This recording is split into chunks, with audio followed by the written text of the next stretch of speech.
Alrighty folks, 1996 Freightliner FLD120, having some more fun. Old slack adjuster, that thing over there, wasn't adjusting proper anymore. It wouldn't even keep an adjustment. I might have been better off with a manual slack adjuster on it. So, got a brand new one to put on here, and I see why, big possibility why the previous new one that was put on here didn't last long enough.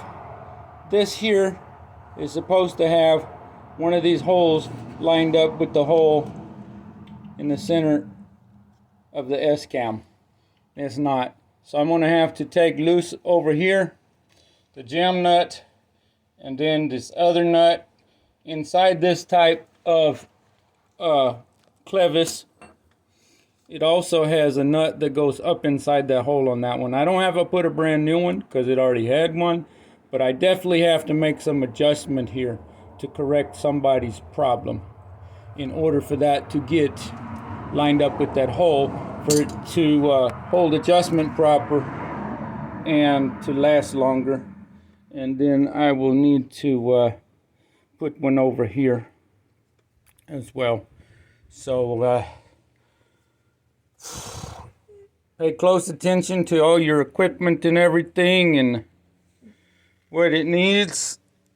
Make sure things are in adjustment proper so they can operate safely.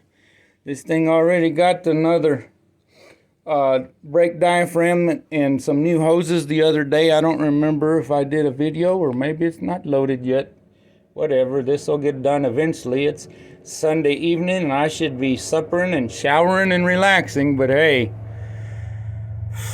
that's the life in the transportation industry and trucking industry. Got to be able to keep ourselves moving so we can keep products moving for everybody else.